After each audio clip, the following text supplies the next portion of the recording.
Não apareceu, né? Tá gravando. Não apareceu, sim, Tá está gravando? gravando. Tá.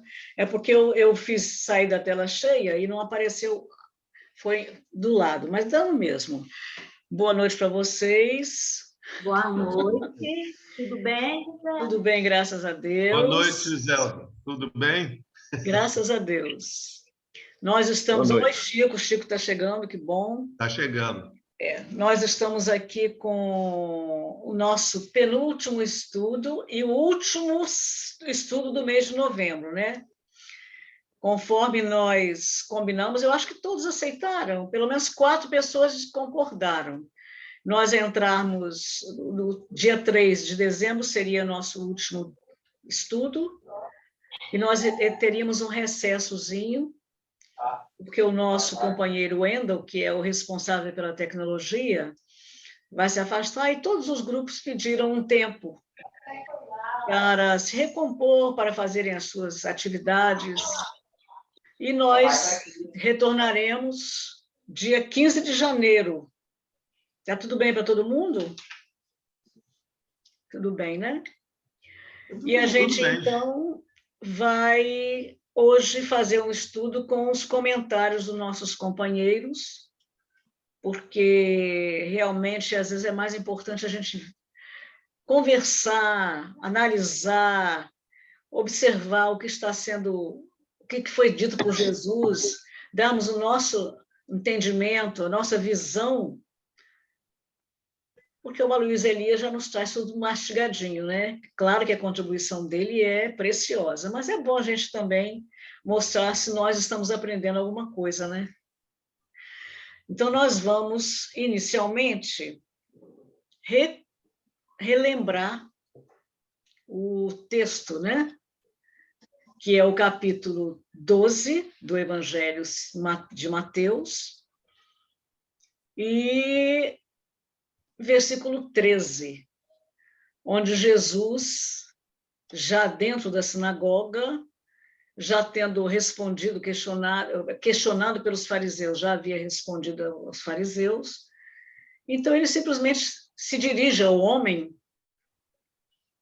e diz ao homem que estava com a mão atrofiada que esse homem estava na sinagoga, e os fariseus questionavam se Jesus iria curá-lo, porque era um dia de sábado. E nós já discutimos aqui que o bem pode ser feito em qualquer época, independente de ser sábado, de ser domingo, e qualquer dia, desde que se apareça oportunidade, né? Hoje eu estava vendo algo muito interessante. Gilda, a minha irmã, estava acompanhando umas notícias no celular, e ela disse, nossa, que impressionante, um médico indiano fez gratuitamente 37 mil cirurgias em pessoas com lábio leporino. Eu falei, gente, que bênção! Esse rapaz já deve ter resgatado em outras encarnações, talvez, não sei se nessa, já provou, né? Já passou pela prova, e agora ele está fazendo o quê? Aquele terceiro item. Está simplesmente fazendo, atuando. A reparação. Reparando, exatamente, Chico. Reparando, é a reparação. 37 mil cirurgias gratuitas. O rapaz, eu acho que ele já deve estar, pelo menos desse problema que ele trazia relativamente a essas deficiências, né, ele já deve ter se purificado, porque 37 mil é muita coisa, hein, gente? Não, isso aí ainda não, porque isso aí só foi numa guerra dele. E nada. Então, gente, a gente inicialmente vamos pedir ao Chacur, porque a gente sabe, o Mateus não fala se a mão do rapaz, né, era esquerda ou direita. Mas em Lucas está na mesma passagem, ele diz que era a mão direita, que era a mão atrofiada. E quando Jesus estende a mão, ele a estendeu e foi restaurada, ficando sã como a outra. E aí a gente fica, por que era a mão direita?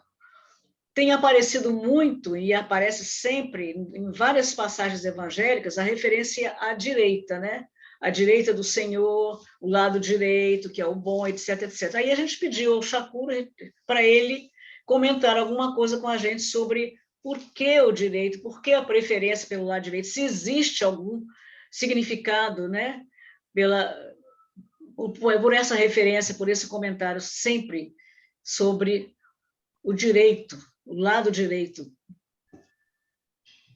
Então, como você mesmo disse, né, no Evangelho de Mateus não diz qual que era o braço, se era o braço direito ou esquerdo, né?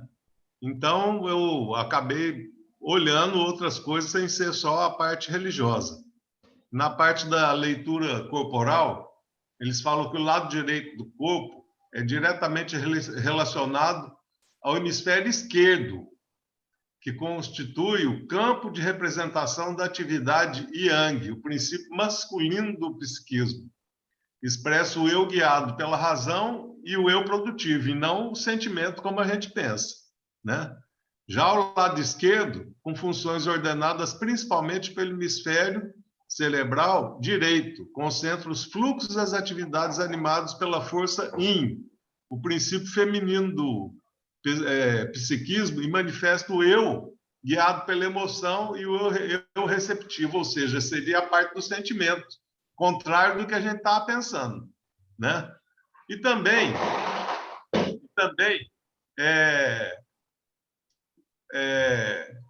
eu também comecei a procurar, eu constatei aqui que o mau ladrão ou o ladrão impenitente foi um dos 2 ladrões que foram crucificados do lado de Jesus. E segundo os evangelhos, ele teria desafiado Jesus a salvar a si mesmo, enquanto o bom ladrão pediu perdão pelos seus pecados, né? Então, fui vendo isso aí, e na segunda tradição, eles falam que o bom ladrão estava do lado direito de Jesus. Interessante. Né? Então, é uma história popular. Eles falam até que o mau ladrão chamava Gestas e o outro chamava Dimas, que estava à direita, né? Mas eu acho que, independente disso, como a gente não está aqui para falar do lado direito ou esquerdo, ou se ele estava com a mão mirrada, que era a mão do sentimento, porque, pelo que nós vimos aqui, se for a mão direita, não é a do sentimento. Nós tínhamos falado errado. Aí tem uma lição do Emmanuel, que é a lição 174 do livro Fonte Viva, que ele fala, estende a tua mão, e chama mãos estendidas. E ele a estendeu e foi-lhe restituída a sua mão, sã como a outra. Aí o Emmanuel vem falando o seguinte, mãos aflitas revelam ansiedade, fraqueza, desesperança. Ele fala que tem crentes em todas as casas de fé religiosa suplicando de mãos estendidas. Mas não seríamos nós, todos, encarnados e desencarnados, que rogamos a divina providência, semelhante ao homem que trazia a mão seca, né? Ou seja, nós não estamos presos ao labirinto criado por nós mesmos e reclamando sempre o auxílio do Divino Mestre. Então, é indispensável examinar o modo de receber. Aí ele fala, muita gente espera uma resposta materializada de Jesus. Uns esperam o dinheiro, o outro espera a evidência social, né? E Jesus determina que ele estenda a mão. E estendida essa, ele não confere bolsas de ouros nem fichas de privilégio, o Emmanuel fala. Ele simplesmente cura a mão dele. Aí, com essa cura, ele está devolvendo a oportunidade de serviço, né? A mão dele continuou tão vazia quanto antes, só que ele restituiu o ensejo bendito de trabalhar, porque cabe a nós exercer o trabalho de construção do reino de Deus em nós e auxiliar o nosso próximo. Então, são essas mãos estendidas. Acho que, independente de seja a mão direita ou a mão esquerda, né, nós precisamos de saber pedir e pedir algo que nos dê oportunidade do trabalho. E se a gente tiver com alguma enfermidade, que é justo a gente pedir a cura para aquela enfermidade. Se nos for concedida, que nós vamos ficar bom e voltemos ao trabalho cristão, ao trabalho de ajuda. Seria um resumo rápido sobre isso aí, Gisela. Eu acho interessante, a gente esteve olhando um texto da... Se alguém quer comentar alguma coisa? A gente esteve olhando um texto da Igreja Católica, um texto católico, e eles comentam sobre Santo Agostinho, que ele diz que sentar a mão direita de Deus é a mesma coisa que estar com Deus. É como se você fosse junto com Deus. E aí, tudo lá, com Deus, tudo no mundo, vamos dizer assim, no mundo espiritual, estou puxando para o lado de cá, né? O mundo espiritual mais elevado, é tudo lado direito, porque lá não há miséria, lá não há tristeza, lá é só alegria, só aventura, então é tudo direito. É como a pessoa realmente está vivendo, como Jesus disse, né? Eu e o Pai somos um. Como depois Paulo disse, é o Cristo que vive em mim. Então, quando você se integra com a divindade, nesse caso, Jesus está representando a divindade, né? Que era o Filho de Deus, e ele disse que estava com Deus. Então, o lado direito, nesse caso, significa o ser direito, estar certo, direito. E aí, o estar certo, estar direito, é estar correto perante a lei divina. É você não já ter se libertado dos seus equívocos, você já haver provado a sua fé, a sua vontade de crescer, você haver reparado os seus equívocos que você cometeu erradamente e agora lhe dá a chance de reparar. Enfim, quando você consegue se liberar de todas as suas mazelas, de todas as suas sombras, conforme falou hoje a nossa companheira, né? Juliana Arcanjo, no webinário, quando você consegue se liberar de suas sombras, você está na felicidade, você está na luz. Não há mais necessidade, inclusive, nem de você reencarnar, a não ser em missão. Você está, então, com toda a sua vida passada limpo. Você vai estar, como diz Jesus, a vida eterna. Como eu faço, Senhor, para ganhar a vida eterna? O que diz a lei? Amarás teu Deus, tarará, tarará. Então, ele, como nós já comentamos, né? Fala sobre a parábola do bom samaritano, ou seja, você fazer o bem sem olhar a quem. E é interessante sobre esse moço, porque Jesus também não fala nada sobre ele. A gente não sabe se ele era judeu, né? Se ele estava ali de passagem, se ele era uma pessoa conhecida da comunidade. Não se sabe o nome dele, se era jovem, se era velho, de que raça ele era, de que etnia, a que etnia ele pertencia. Jesus só disse, estende a tua mão, e curou a mão. E como disse Chacu, sabiamente, né, trazido por Emmanuel, muito interessante, a mão está livre, você agora trabalha para se sustentar. Isso é muito lindo, né? E aí, muito lindo. Eu acho que a gente tem que realmente saber que a mão da gente, né? Ontem eu estava lendo a Boa Nova, justamente quando era o Simão, o irmão de André. Ele pergunta a Jesus, Senhor, eu me sinto envelhecido, como eu faço se eu ficar doente?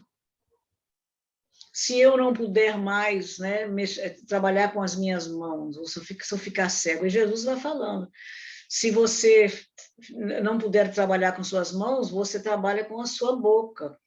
Se você ficar cego, você ainda tem como trabalhar falando. Se você perder a audição, você também pode falar. E se, por fim, você também não puder falar, você vai continuar trabalhando pelo seu exemplo de resignação, de paciência, de perseverança. Então, é isso, a gente tem sempre inúmeras oportunidades para realmente trabalhar e conseguir estar ao lado direito do Pai. Me lembro também a passagem da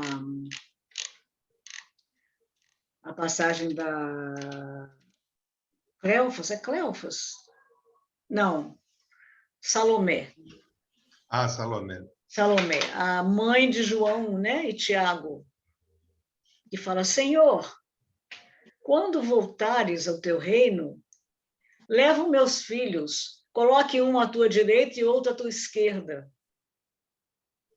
E Jesus: se eles conseguirem beber do cálice que eu vou beber, poderão sim ir. Eu acho interessante. E aí eu vou pedir, não é? Aí eu vou pedir ao Chico agora. Ô, Giselda, é interessante que a gente se coloca nessa condição, né, nós somos uns mirrados, né, que estamos tendo a oportunidade na reencarnação, a oportunidade Jesus deu no braço do dito irmão nosso do passado, mas ele está dando essa oportunidade, nos curando, para que nós tenhamos oportunidades e façamos que Chacô faça, trabalhar em prol do próximo necessitado. Então, a nossa reencarnação é a nossa cura, e na encarnação nós trabalhamos com os que necessitam. Exatamente. É as oportunidades que a gente tem que ter, né?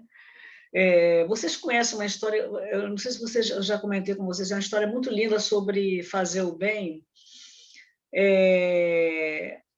Uma enfermeira inglesa, gente, me faltou agora o nome dela. Eu vou me lembrar, se eu não me lembrar, depois eu falo. Se você falar o fato, às vezes a gente lembra. Pois é, essa enfermeira, ela tinha acabado de se formar e ela foi trabalhar com um médico, que era um médico já conhecido, e era psiquiatra também, tinha outras especialidades. E ele falou para ela: olha, eu vou deixar essa menina, a criança, estava com... Você se lembra daquela doença que dava uma coisa na garganta, a criança não conseguia respirar? Era Krupp, que eles chamavam. Krupp, isso. Ela estava com Krupp. E o médico falou para essa moça: você fique a noite inteira com ela, não vigie, porque ela não pode dormir, ela tem que ficar sentada, mesmo que ela durma, mas você não pode deixar ela deitar, senão ela só vai sufocar e vai morrer. Mas a moça estava muito cansada, porque ela teve um dia estafante, e ela acabou dormindo. Quando ela acordou de manhã, o médico chegou, sacudiu-a e passou: o que você fez? Você dormiu, a menina não resistiu, você matou a menina. Essa moça ficou traumatizada e decidiu que ela não iria mais dormir. Em termos, né? Todo mundo precisa de sono.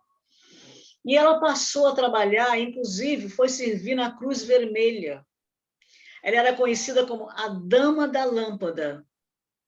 Ela saía todas as noites, naquela época não existia uma lâmpada elétrica, era uma lâmpada de querosene, alguma coisa. Ela ligava... Era lampião a querosene. E saía passando por todos os corredores e vendo doente por doente,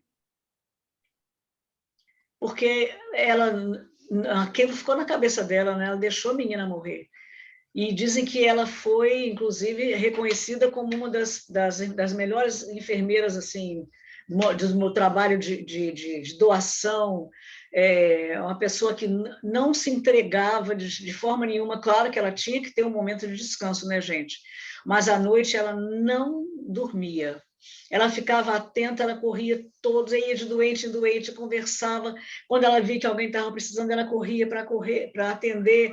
E se fosse um caso de precisar de médico, ela saía, ela pedia para chamar médico. Então, era a Dama da Lâmpada. Eu esqueci o nome, depois eu vou me lembrar. E isso aí, quer dizer, aproveitando o tempo, né? Porque o tempo que ela tinha antes, ela não conseguiu aproveitar. Se deixou levar pelo sono, não conseguiu lutar contra o sono. Talvez até Deus tenha permitido aquilo para que ela possa ter acordado para a necessidade do trabalho dela, que foi um trabalho de muita utilidade, foi um exemplo para muitas pessoas e muitas enfermeiras que se espelharam nela. Mas, voltando ao nosso texto aqui, uma dos objetivos de Jesus, na realidade, era chamar a atenção dos fariseus para a atrofia do sentimento. Porque, na realidade, o que eles tinham de sobra? Intelecto, conhecimento, inteligência. Mas o sentimento deles era totalmente controlado pelas regras, né? Pelas regras judaicas. Eles seguiam estritamente o que diziam as leis judaicas. Não as leis divinas, mas as leis do judaísmo, as leis da Torá. E Jesus queria chamar a atenção deles, que eles precisavam também deixar de lado um pouco essas leis e olhar para as pessoas com sentimento. O sentimento é muito importante. E aí a gente colocou alguma coisa que pediu a Chico, está pedindo a Chico para falar alguma coisa sobre a diferença, né? Sobre o intelecto e o sentimento. E, gente, quem quiser apartear, quem quiser falar alguma coisa, é só interromper, não é que você vai dar uma contribuição muito boa para a gente, com certeza. Você pode falar, Chiquinho? Sim, a doutrina espírita sempre mostra, né, que as duas asas, né, da evolução, né, intelecto e moral. E nós estamos a caminho desse processo, estamos inseridos nesse processo, né? Então, muitos de nós desenvolveu ou desenvolve o intelecto. Na verdade, a humanidade desenvolve em primeiro lugar o intelecto, né? Porque a própria vida, né, nos ensina, as famílias, né, a matricularem seus filhos nas escolas, e primeiro você se forma. Aliás, a preocupação das famílias é em dar o ensino acadêmico, né, para os seus filhos, e por aí eles se formam em médicos, advogados e uma série de profissões, desenvolvendo bem o intelecto. Só que a gente vê, muitas das vezes, muitas pessoas de um grau de intelecto bem desenvolvido e o lado moral deixando a desejar, né? A ponto de a gente perceber próprios médicos, né, que já sabem do malefício que faz o álcool e o cigarro, ainda assim se deixarem viciar por esses malefícios, por essas coisas, né? E aí essas duas, aí sim, naquele texto vem falando que se pergunta se o intelecto, como é que é? Se o intelecto puxa, deixa eu ver aqui se eu acho aqui.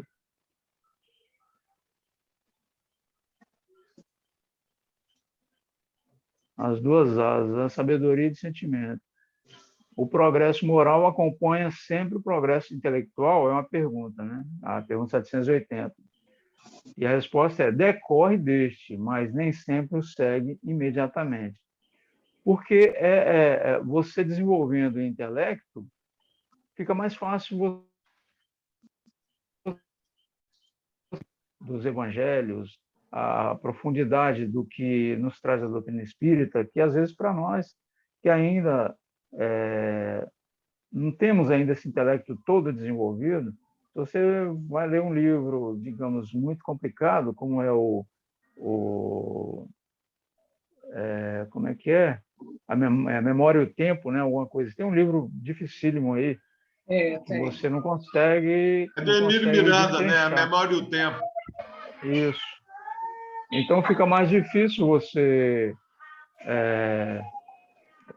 Meu Deus, você está me atrapalhando aqui, torcendo para o Palmeiras aqui. Ganhou. É, o Palmeiras Eu foi também estou campeão, ele ouvindo ganhou aqui. do Flamengo. Você está me Gol do atrapalhando Palmeiras. aqui. E aí, quer dizer, você não tem como concatenar direito algumas instruções mais profundas que nos trazem as obras, né? E ao passo que desenvolvendo o intelecto, fica mais fácil você compreender melhor todas essas questões e que vão direto ao seu sentimento, ao aperfeiçoamento moral, né? Mas não acompanha sempre, né? Isso ele facilita, né? O intelecto facilita o outro entendimento, mas não não acompanha sempre, não acompanha de imediato. Tanto é que nas trevas existem grandes mentes, né, desenvolvidas, trabalhando a serviço do mal, né? E pouco a pouco é que vai se chegando à conclusão de que se deve buscar o trabalho no bem, porque o mal também cansa. E aí, vagarosamente, pouco a pouco, paulatinamente, vai se conseguindo nessas almas, né, que estão nas trevas trabalhando para o mal. Vai se chegando a essa conclusão, mas que, com certeza, o intelecto ajuda, mas, como diz o livro, nem sempre vem acompanhado desse. Então, a gente vê esses grandes vultos, né, que desenvolveram essas duas asas, né, Bezerra de Menezes, a própria Allan Kardec, né, o Mahatma Gandhi, e que já eram pessoas formadas, né, e, e conseguiram alçar esse voo com as duas asas, com a outra asa, desenvolver essa outra asa, né, da moral. E isso é interessante a gente ver, né?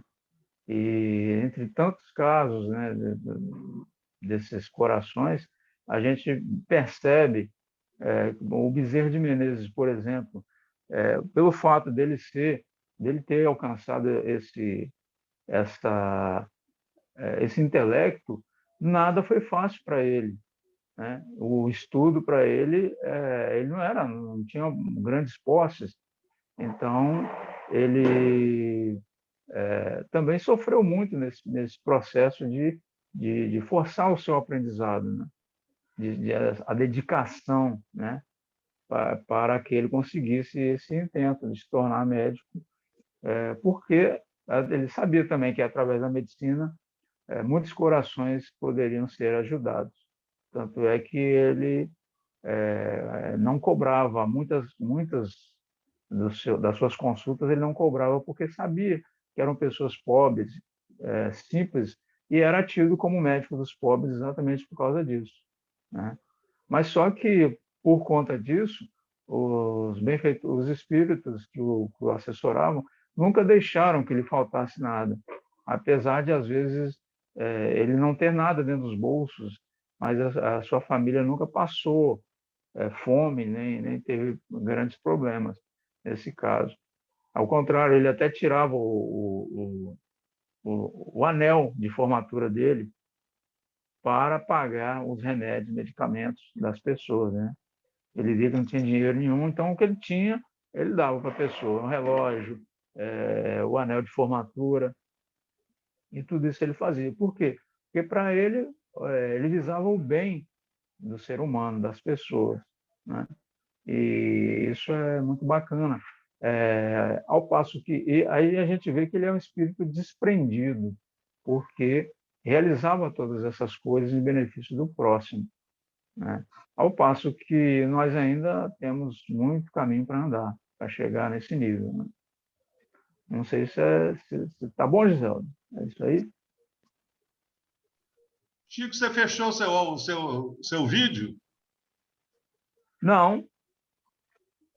Aqui não está aparecendo para nós, não. Agora sim. É a internet. Eu tenho que fechar e abrir de novo. Agora ficou bom.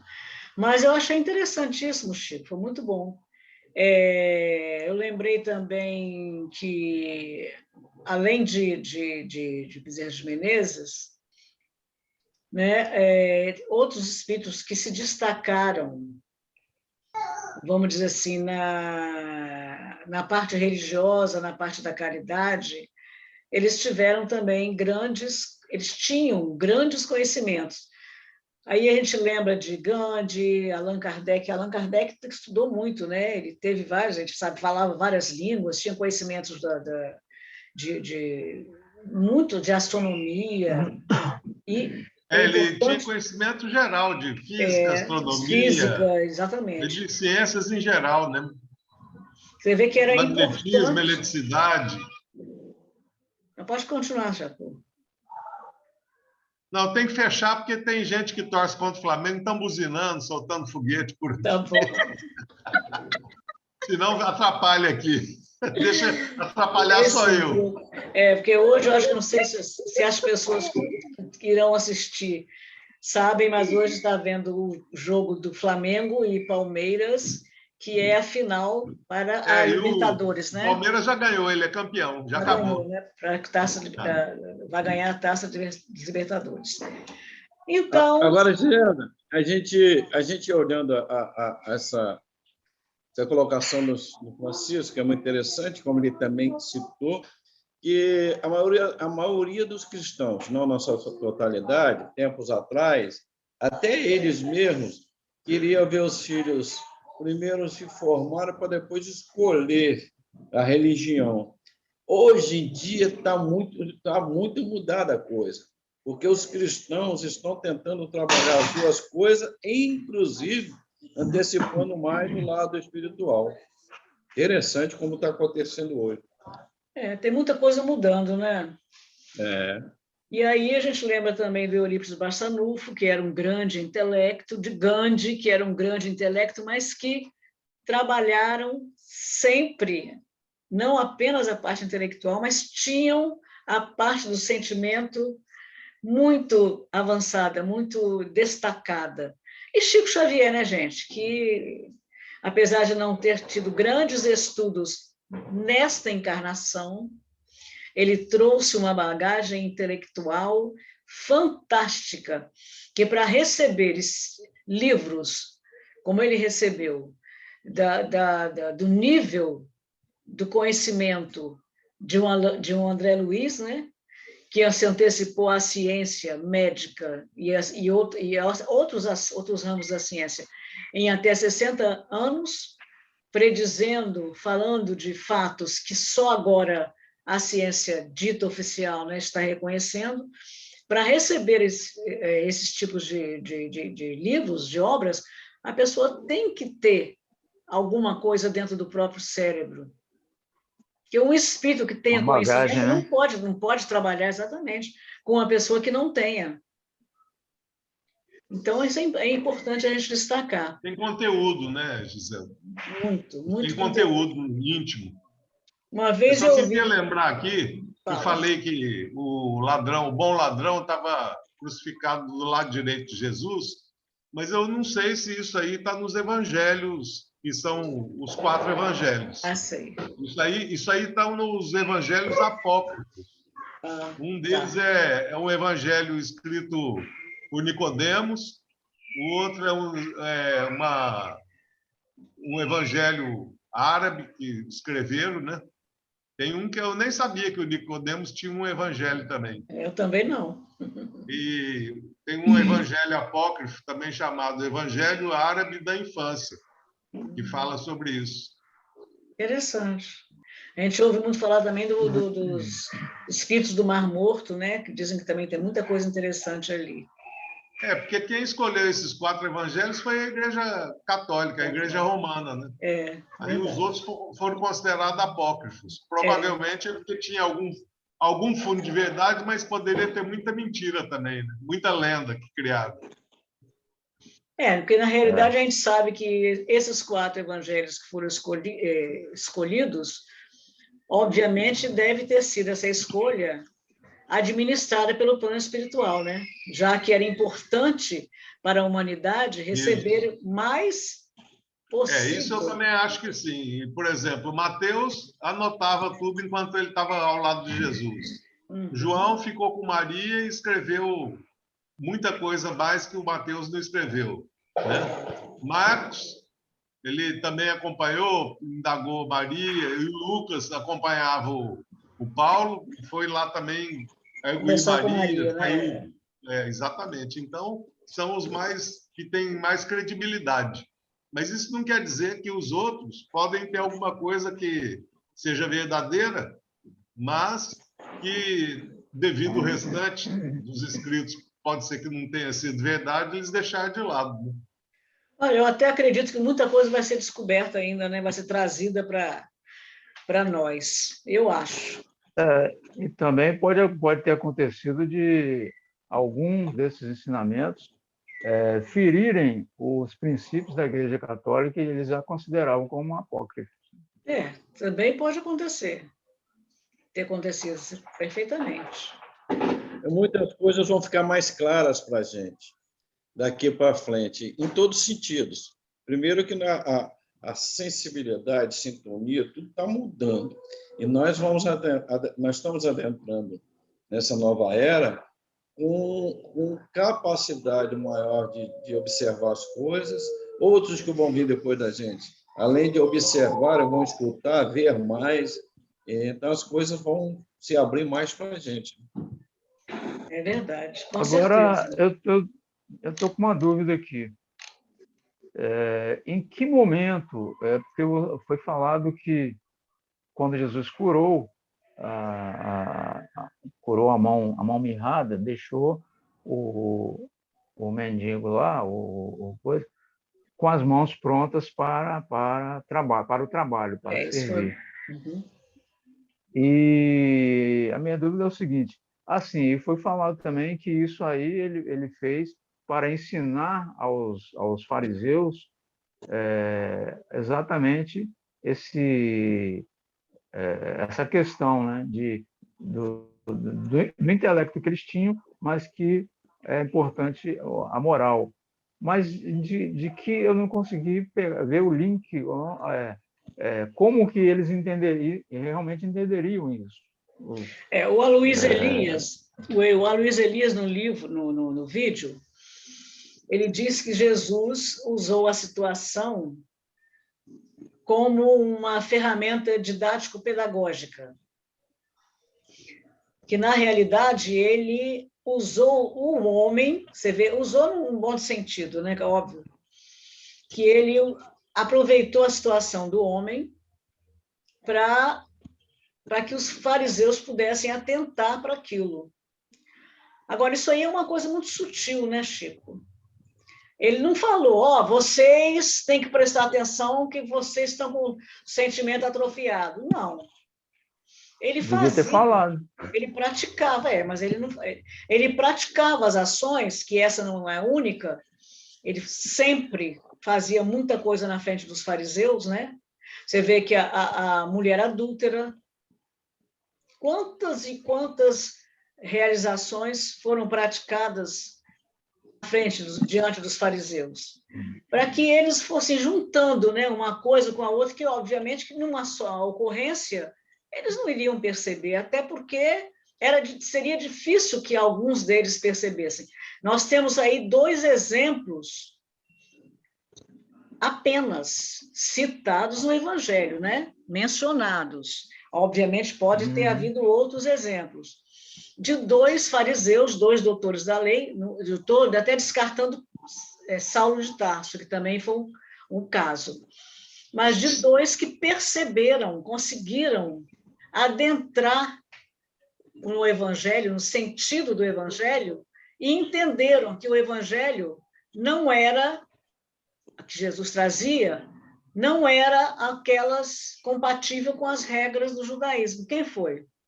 Nicodemos e José de Arimateia. Tanto que Nicodemos foi lá conversar com Jesus. Ele estava tão impressionado, mas ele não queria. Por quê? Ainda ficava preso vinculado às regras, porque ele sabia que se ele saísse dali, tinha mais a perder do que a ganhar, pelo menos com relação às regras judaicas, porque espiritualmente é óbvio que ele ia ter muito mais que ganhar seguindo Jesus, né? Mas ele ficou com medo, ele foi perguntar a Jesus, no final, o José foi ajudar o José de Arimateia, quando Jesus foi crucificado, o José de Arimateia, que também era um fariseu, cedeu a sua própria tumba, que era uma tumba virgem, que eles diziam que era muito importante, cedeu uma tumba virgem, que era tipo uma caverna, uma cova, para Jesus. E Nicodemos ajudou José de Arimateia a tirar Jesus da cruz. Acho que está em Paulo e Estevão, não me lembro bem. Ele tinha influência política. E ele tinha influência e foi pedir a aos Pilatos. romanos. Né? Aí ele pede, eles deixam ele fazer isso. Foi pedir a Pilatos autorização para tirar o corpo de Jesus. Ele tinha influência, como diz o Chacura, isso é importante, né? Ressaltar, Chacura. Uhum. Então, Chico, não é quem quisesse, quem tivesse com boa vontade, que é aquela história, se você não está disposto a aceitar uma determinada verdade, nada, ou determinada opinião, nada vai te fazer mudar. Você tem que colocar dentro de você que você quer estudar aquilo, que você quer entender, que você quer mudar. Tem gente que fala assim, eu não acredito em Deus, mas a natureza está aí. Quer algo melhor para provar a existência de Deus do que o cosmo, a natureza, o nosso corpo físico? E a pessoa não acredita. Na realidade, Francisco, eu vou dar um pouco de explicação também. Se for estudar toda a parte que está escrita lá na Torá, quem estudar com olhos de ver, vai enxergar a parte espiritual lá também. É porque eles usavam essa parte material, né, como algumas agremiações religiosas hoje usam, e manipulam o pessoal. Eles faziam isso em causa própria, entendeu? Então, a diferença é isso. Eles usavam essas regras para poder burlar o próprio povo. Aí Jesus vem quebrar isso aí e fala para ele. Ele dá o exemplo da ovelha. Se uma ovelha estiver morrendo no sábado, você não vai lá poder pegar sua ovelha? Se ela se desgarrar? Eles falam, pode. Não, Ele falou, qual que vale mais, uma ovelha ou um homem? Entendeu? Exatamente. Ele começa a mostrar que as regras deles eram regras materialistas. Eu entendi isso aí. Só que na questão da mão mirrada, o que eu não entendi é como que eles se fariam compreender dessa forma que a gente está achando que é. Né? Como que os fariseus entenderam essa sutileza? Será que eles entenderam essa sutileza? Talvez alguns tenham entendido, outros não, ou talvez não quisessem entender justamente para não ter que abrir mão. Eles tinham muitas prerrogativas benéficas em favor deles. Materiais. Né? Então, eles não queriam deixar aquela poder, vantagens. Né, alguns perceberam. No livro Paulo e Estevão, diz que quando Estevão fez o primeiro discurso lá no Sinédrio, né, 2 doutores da lei viram que ele estava com a razão e venderam tudo que ele tinha e deram lá para a Casa do Caminho, deram para os pobres. Eles foram perseguidos depois por Paulo e pelo restante lá do Sinédrio, né? E tiveram outros fariseus também que perceberam que outros doutores da lei perceberam que tinha alguma coisa de verdade mesmo daquilo e depois ir na Casa do Caminho. Até o próprio Gamaliel, que era o instrutor do Paulo, do Saulo na época, ele não tinha virado Paulo ainda, fala para Paulo, que aqueles homens lá, eles tinham...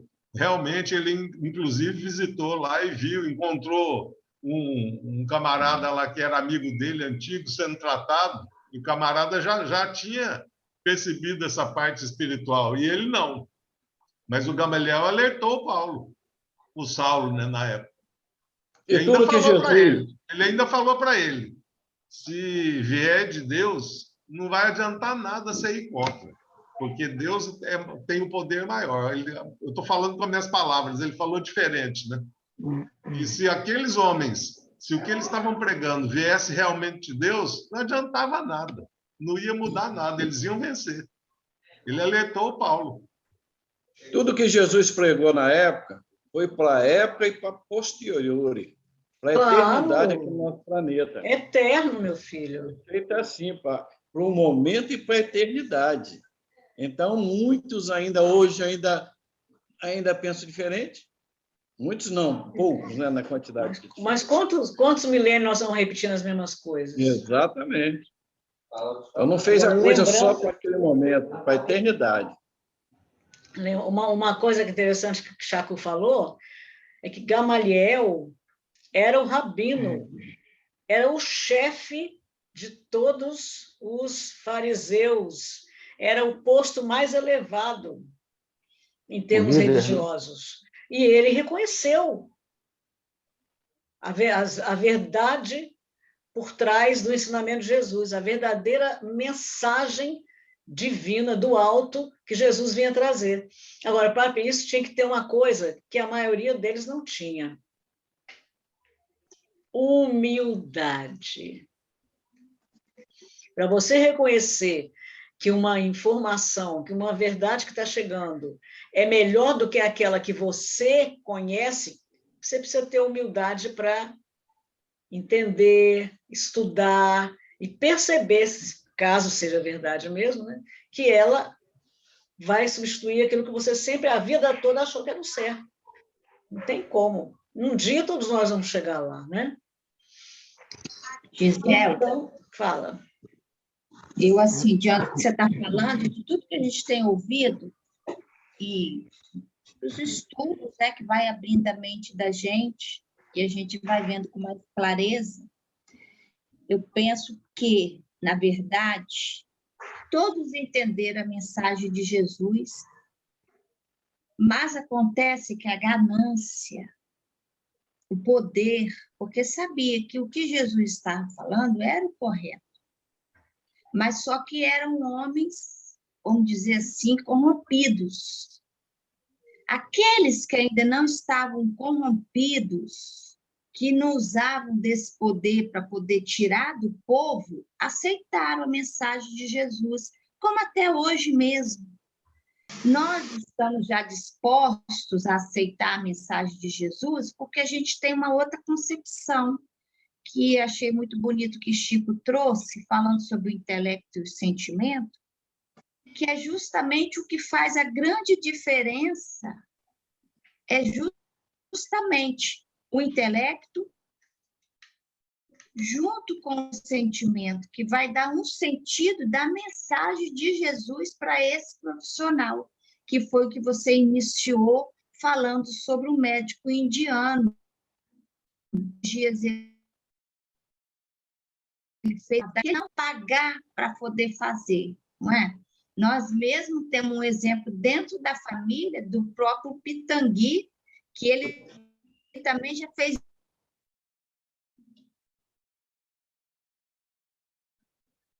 que, na verdade, ele sabe se aceita. Sua internet está falhando, Helena. Não ouvimos o que você falou sobre Pitangui. Está picotando. A internet. Essa é a sua internet, Gisela. Eu estou ouvindo bem. Eu estou ouvindo bem. Ah, então é a minha. Então, eu acredito que é assim. Devido à ganância, as pessoas não aceitam, porque tem que modificar toda a sua vida. Tem que modificar, tem que você tem que realmente, quando fala assim, aceita Jesus, a gente começa no nosso interior a nossa mudança. Então, eles não queriam isso. Eles queriam continuar naquela corrupção, naquela coisa realmente de fazer o povo sofrer. E Jesus trouxe uma mensagem pastor, é atual, como o Elton falou, é atual, ela é atual.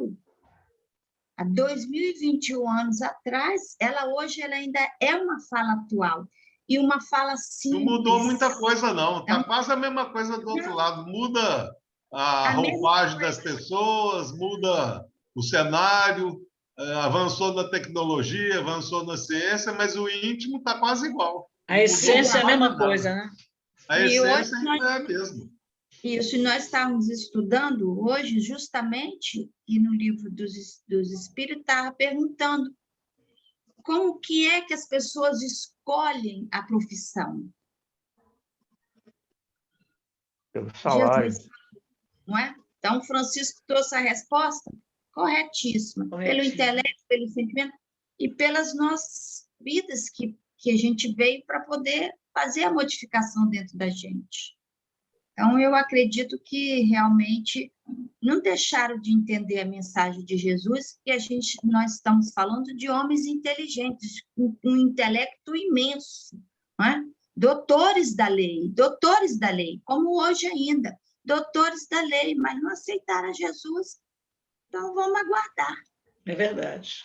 Agora, interessante, eu acho que o que Chaco falou, e que eu acho bom a gente reforçar, porque a gente fala que os doutores faziam, aconteciam, né? Os judeus faziam, aconteciam, mas, na realidade, a lei sempre foi perfeita. Era a questão do entendimento, porque a gente fala assim, então a lei não servia. Não. Eles fizeram todas as regras a partir da lei, e o próprio Moisés, né? Instituiu várias regras objetivando equilibrar, educar o povo, que na época de Moisés era ainda bem primitivo, muito chegado às coisas da matéria, aos sentidos. Então, era importante estabelecer regras para que eles pudessem seguir os ensinos religiosos dentro de certas regras. Mas o que aconteceu? Essas regras se transformaram em praticamente uma prisão para todos eles. Porque se você não fizesse a coisa exatamente como era, dentro das regras, você não estava apto ao reino de Deus, ou apto a ser salvo, né? Mas, na realidade, dentro do raciocínio, muitos judeus, muitos fariseus que estudam, que conseguem adentrar os ensinos da Torá, eles conseguem chegar nessa compreensão. Mas é que precisa estudar mesmo, não apenas se ater à letra, né? Tem que entrar no espírito do ensinamento. A gente, só para terminar, tem uma história muito interessante. Você vê que quando a pessoa tem a sensibilidade, a humildade, ela capta. Tem um livro que eu... falar nisso, o nome da enfermeira era Florence Nightingale.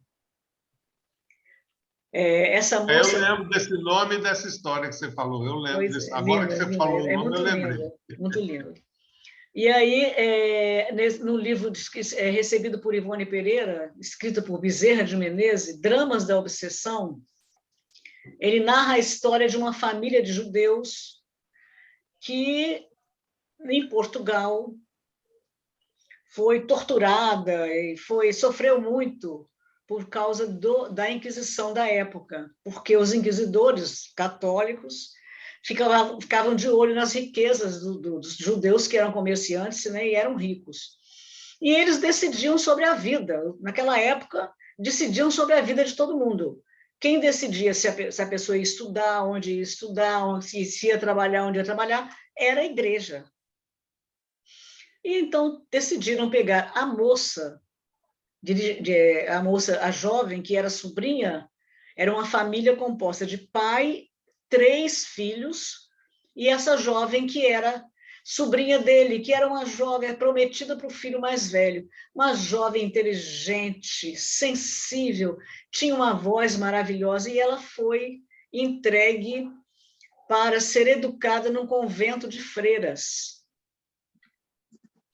Ao entrar e receber o catecismo, o evangelho, ela percebeu que aquilo tudo, olha só a inteligência da moça e a sensibilidade, que tudo aquilo que estavam passando para ela, todas aquelas regras, os dogmas, né? Que aquilo tudo era uma tinta, era uma maquiagem. Percebeu que, na essência, Jesus era um espírito muito diferente daquilo que as próprias famílias tinham em conta. Que o evangelho, os ensinamentos trazidos por Jesus, tinham uma profundidade, uma verdade, uma integridade que a encantaram.